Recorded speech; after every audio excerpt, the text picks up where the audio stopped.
বন্ধুরা, পাকশালা রাঁধুনিতে আপনাদের সবাইকে স্বাগত। আমি প্রিয়াঙ্কা। আজকে একটা নতুন ডিমের রেসিপি নিয়ে চলে এসেছি। ডিমের দই কারি। ডিমের একঘেয়ে রান্না, তার জন্য একটু স্বাদ বদলাতে এরকমভাবে ডিমের দই কারি আপনারা কিন্তু বানাতে পারেন।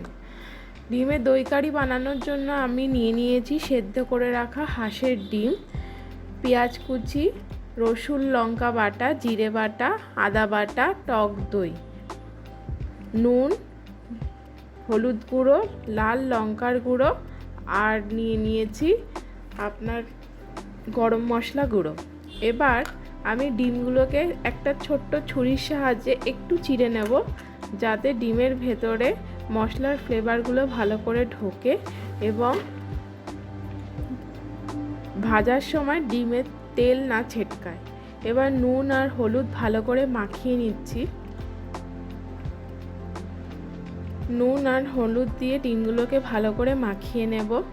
ভালো করে মাখানো হয়ে গেলে নিয়ে নেব একটা কড়াইতে আমি 3 টেবিল স্পুন পরিমাণ তেল দিয়ে দেব। আমি রান্নাটা সর্ষের তেলে করছি, আপনারা চাইলে রিফাইন তেলেও করতে পারেন। তেলটা গরম হয়ে গেলে নুন হলুদ মাখানো ডিমগুলো এক এক করে দিয়ে দেব। হালকা লাল করে ভেজে নেব।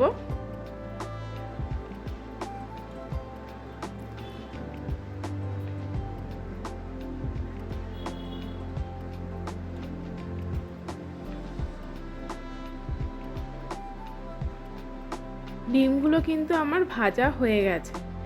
ডিম ভাজা হয়ে গেলে এক এক করে ডিমগুলো সব তুলে নেব। ডিমগুলো তুলে নিয়ে ওই তেলের মধ্যেই দিয়ে দেব সাদা জিরে। জিরের ফ্লেভারটা বেরোতে শুরু করলে দিয়ে দেব কুচিয়ে রাখা পেঁয়াজ। আমি এখানে 2টো বড় সাইজের পেঁয়াজ কুচিয়ে নিয়েছি। দিয়ে দেব পরিমাণ মতো লবণ। নুন দিয়ে দিলে পেঁয়াজটা নরম হয়ে যাবে তাড়াতাড়ি। এবার পেঁয়াজটাকে একটু লাল করে ভেজে নেব। আমাদের পেঁয়াজ ভাজা কিন্তু হয়ে গেছে। এবার আমি এর মধ্যে দিয়ে দেব জিরে, আদা, রসুন আর লঙ্কা বাটা, কাঁচা লঙ্কা বাটা। আপনারা এখানে গুঁড়ো লঙ্কারও ইউজ করতে পারেন। আর দিয়ে দিচ্ছি একটু কাশ্মীরি লঙ্কার গুঁড়ো। কাশ্মীরি লঙ্কার গুঁড়োটা একদমই অপশনাল, আপনারা চাইলে নাও দিতে পারেন। এখানে আমি একটু ভালো রং হওয়ার জন্য ইউজ করেছি। দিয়ে দেব হলুদ গুঁড়ো।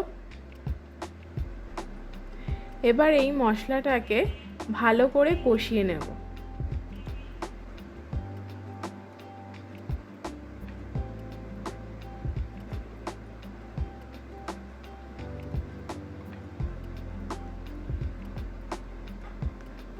আমাদের মশলাটা কিন্তু ভালো করে কষানো হয়ে গেছে। মশলা থেকে তেল ছাড়তে শুরু করে দিয়েছে।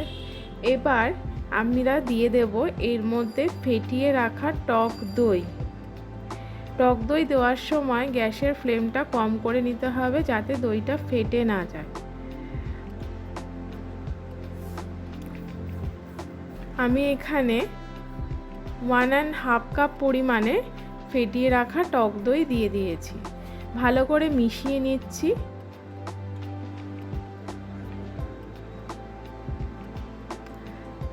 এবার দিয়ে দেব টক দইয়ের বাটি ধোয়া একটু জল।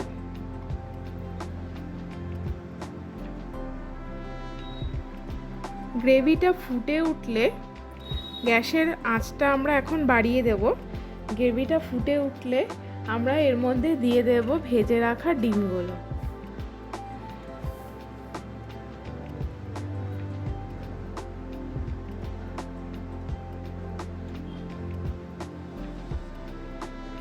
ভেজে রাখা ডিমগুলো দিয়ে একটু নেড়ে চেড়ে মিডিয়াম আঁচে 5 মিনিটের জন্য রেখে দেব। দিয়ে দেব পরিমাণ মতো নুন আর একটু মিষ্টি। আপনারা যদি মিষ্টিটা একটু বেশি পরিমাণে দিতে চান তাও দিতে পারেন। আমি একটু টক টক পছন্দ করি, তাই জন্য আমি মিষ্টির পরিমাণটা কম দিয়েছি। তো ডিমটা এবার গ্রেভিটা ফুটতে শুরু করে দিয়েছে।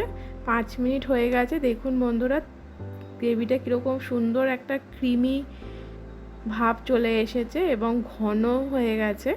আমি এবার এর মধ্যে গরম মশলার গুঁড়ো দিয়ে গ্যাসটাকে বন্ধ করে দেবো আর সার্ভ করে দেবো। আমার কিন্তু রান্না কমপ্লিট। তো আপনারা অবশ্যই আমাকে জানাবেন যে এই রান্নাটা আপনাদের কেমন লেগেছে, আর বাড়িতে অবশ্যই ট্রাই করবেন। ট্রাই করে আমাকে বলবেন যে কেমন হয়েছে এই রেসিপিটা।